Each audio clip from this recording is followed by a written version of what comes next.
Olá! A nossa análise de hoje é sobre uma briga, e não é uma briga qualquer. É um conflito profundo que surgiu dentro da comunidade judaica brasileira e que explodiu com a chegada de uma nova força política no país.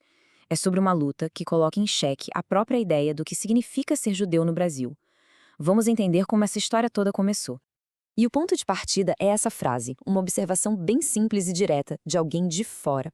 Na noite de 3 de abril de 2017, um policial que só estava ali tentando organizar o trânsito em frente a um clube no Rio de Janeiro resumiu uma situação que até então era inédita. Foi a primeira vez que uma divisão interna da comunidade judaica transbordou. Ficou tão visível assim para todo mundo ver. Então vamos lá.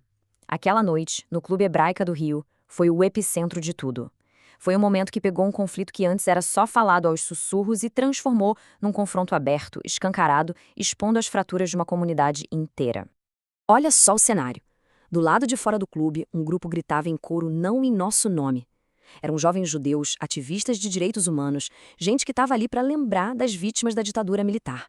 Agora, do lado de dentro, a cena era completamente diferente. Líderes da comunidade, figuras da direita e pastores evangélicos aplaudindo de pé a chegada de Jair Bolsonaro. Eram duas visões de mundo no mesmo lugar, na mesma hora, uma comunidade rachada ao meio. E para o autor do livro, Michel German, aquilo ali não foi só um protesto, não. Foi um verdadeiro divisor de águas. Um momento que forçou a comunidade a se olhar no espelho e a encarar de frente uma pergunta fundamental. Afinal, quem somos nós e o que a gente defende?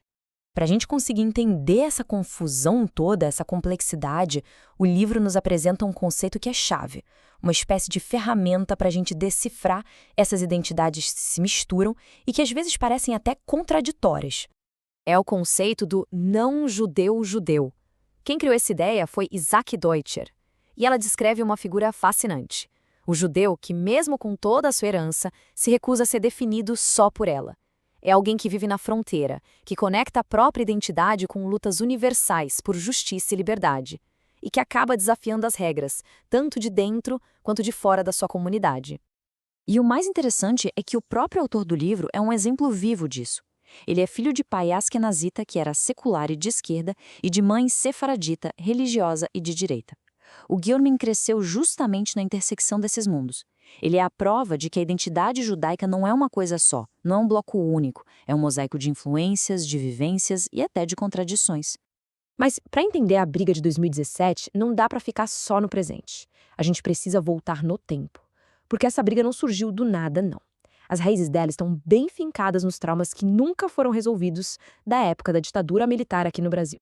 Pensem nos anos de chumbo. Nomes como a ativista Yara Yavelberg e o jornalista Vladimir Herzog, os dois de origem judaica, foram mortos pelo aparelho de repressão do Estado. E qual foi a versão oficial do regime para as mortes deles? A mesma: suicídio. Uma narrativa que continuaria ecoando por décadas. E foi aí que começou uma grande batalha pela memória. De um lado, a gente tinha a versão oficial do Estado. Do outro, a busca desesperada das famílias e dos movimentos sociais pela verdade. E essa era uma briga que ia muito além de só descobrir a causa da morte, sabe? Era sobre quem teria o direito de escrever a história do país. E essa acusação de suicídio tinha um peso gigantesco, cultural, religioso. Na tradição judaica, é algo extremamente grave, que acaba marginalizando a pessoa que morreu, negando a ela um lugar na memória coletiva.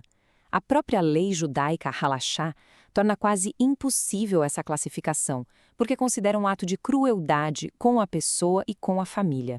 É aqui que o German traz um conceito muito forte, o de desconversão política. Ele argumenta que quando parte das instituições judaicas aceitou a narrativa do regime e enterrou esses ativistas como suicidas, ela estava, na prática, expulsando eles da comunidade mesmo depois de mortos. Foi um ato político, uma forma de evitar um confronto direto com o poder da época. E essa ferida, que nunca cicatrizou direito, nos leva de volta para o personagem central do evento lá de 2017. Décadas depois, Jair Bolsonaro, quando foi questionado sobre o caso Herzog, simplesmente repetiu a versão do regime. Disse que suicídio acontece, minimizando o assassinato e reabrindo feridas históricas muito profundas, dentro e fora da comunidade. Ok, então essa história do passado se conecta diretamente com a política mais recente. O livro analisa exatamente como e por que o bolsonarismo começou a se apropriar de símbolos judaicos e israelenses de um jeito que nunca tinha sido visto na política brasileira. A gente começou a ver uma estética muito clara, inconfundível. O batismo no Rio Jordão, as camisetas do Exército de Israel, as bandeiras de Israel em todas as manifestações. O Israel que era mostrado ali não era o país de verdade, com toda a sua complexidade. Era um símbolo, uma ideia abstrata de força, de nacionalismo e de valores conservadores. O livro dá um nome para esse fenômeno, a criação do judeu imaginário. A questão aqui não era criar um diálogo com a comunidade judaica de verdade, com toda a sua diversidade de opiniões. A ideia era construir um símbolo, um judeu idealizado que se encaixava perfeitamente nessa nova aliança política conservadora cristã. E agora, com todo esse quebra-cabeça montado, a gente volta para aquela noite, para o dia 3 de abril de 2017, para entender o que realmente estava em jogo ali. O que se chocou ali, de frente, foram duas definições completamente opostas do que é ter uma identidade judaica.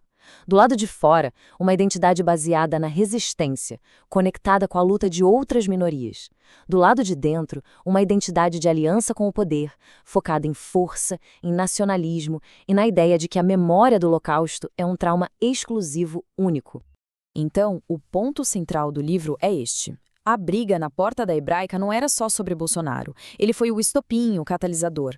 Aquele momento foi a manifestação pública de uma disputa de décadas sobre o que, afinal, significa ser judeu no Brasil. Era, no fundo, uma batalha pela alma da comunidade, travada entre a memória da ditadura e a promessa de uma nova aliança de poder.